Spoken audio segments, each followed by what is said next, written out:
అల్లూరు జిల్లా రంపచోడవరం కాన్స్టిట్యున్సీ.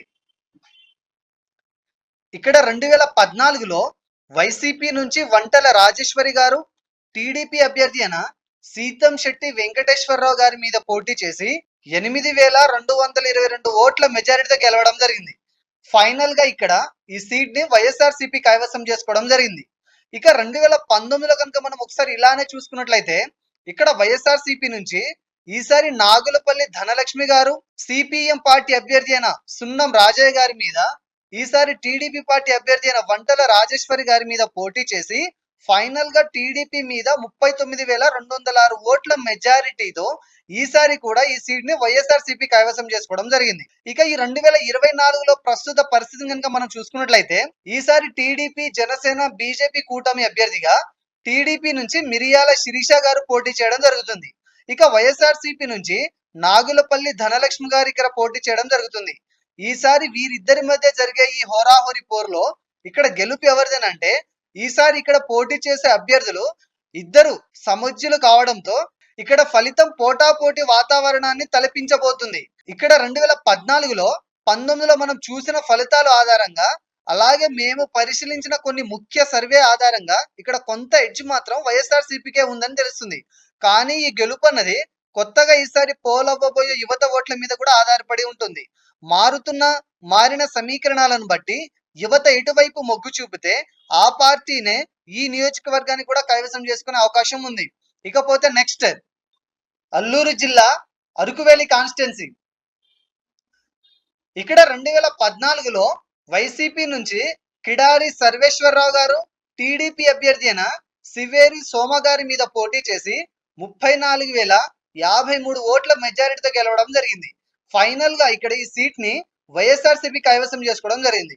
ఇక 2019లో కనుక మనం ఒకసారి ఇలానే చూసుకున్నట్లయితే ఇక్కడ వైఎస్ఆర్సీపీ నుంచి ఈసారి చెట్టి పల్గున గారు, ఇండిపెండెంట్ అభ్యర్థి అయిన సిఆరి దొన్నుదొర గారి మీద, ఈసారి టీడీపీ పార్టీ అభ్యర్థి అయిన కిడారి శ్రావణ్ కుమార్ గారి మీద పోటీ చేసి ఫైనల్ గా టీడీపీ మీద 25,441 ఓట్ల మెజారిటీతో ఈసారి కూడా ఈ సీట్ ని వైఎస్ఆర్సీపీ గెలుచుకోవడం జరిగింది. ఇక ఈ 2024లో ప్రస్తుత పరిస్థితిని కనుక మనం చూసుకున్నట్లయితే ఈసారి టీడీపీ, జనసేన, బీజేపీ కూటమి అభ్యర్థిగా బీజేపీ నుంచి శ్రీ పంగి రాజారావు గారు పోటీ చేయడం జరుగుతుంది.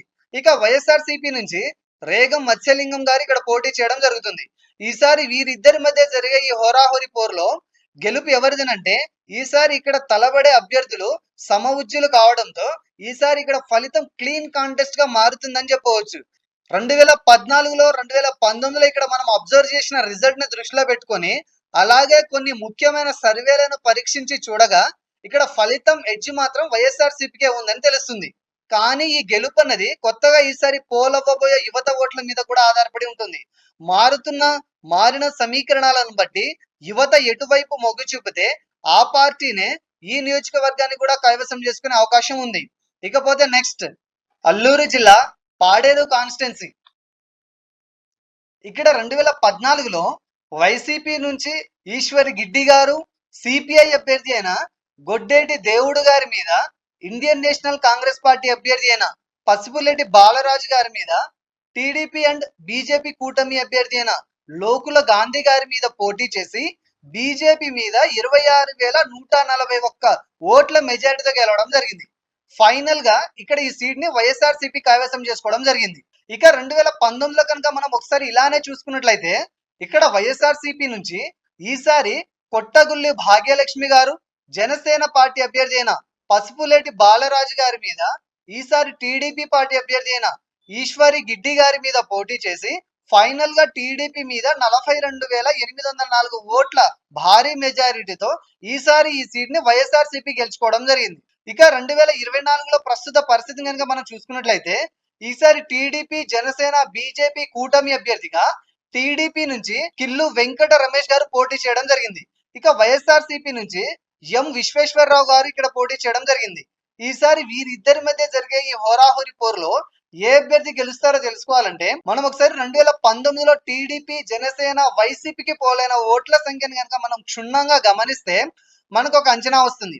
2019లో ఇక్కడ విడివిడిగా టీడీపీకి జనసేనకి పోలైన ఓట్ల శాతాన్ని కనుక మనం కలిపి చూసుకున్నట్లయితే స్వల్పంగా 34,000 పైచిలకు ఓట్లు మాత్రమే ఈ రెండు పార్టీలు కలిసి గెలుచుకోగలిగాయి. ఇక్కడ వైసీపీకి 71,000 పైచిలకు ఓట్లు రావడం జరిగింది. అంటే 2019లో టీడీపీ జనసేన పోటీ చేసి ఉండినా కూడా ఇక్కడ వైఎస్ఆర్సీపీ అభ్యర్థినే 31,000 ఓట్ల మెజారిటీతో ఖచ్చితంగా గెలిచి ఉండేవారని తెలుస్తుంది. ఇక ఇప్పటి విషయానికి వస్తే ఈసారి ఇక్కడ గెలిపి ఎవరిదనంటే దీనికి సమాధానంగా ఆ టైంలో ఈ రెండు పార్టీలు విడివిడిగా పోలైన ఇదే ఓట్ల శాతం ఈసారి కూడా చెక్కు చెదరకుండా ఇదే విధంగా కనుక రిపీట్ అయితే ఖచ్చితంగా మంచి మెజారిటీతో ఈ సీట్ ని వైఎస్ఆర్సీపీ అభ్యర్థి గెలిచే అవకాశం 100% ఉంది. కానీ ఇక్కడ పోటీ చేసేది కూటమి నుంచి నూతన అభ్యర్థి కావడం వల్ల ఇక్కడ ఫలితం క్లీన్ కాంటెస్ట్ గా మారబోతుందని తెలుస్తుంది. కానీ ఇక్కడ ఎడ్జ్ మాత్రం వైఎస్ఆర్సీపీకే ఉంది. కానీ గెలుపు అన్నది కొత్తగా ఈసారి పోలవ్వబోయే యువత ఓట్ల మీద కూడా ఆధారపడి ఉంటుంది. మారిన సమీకరణాలను బట్టి యువత ఇటువైపు మొగ్గు చూపితే ఆ పార్టీనే ఈ నియోజకవర్గాన్ని కూడా కైవసం చేసుకునే అవకాశం ఉంది.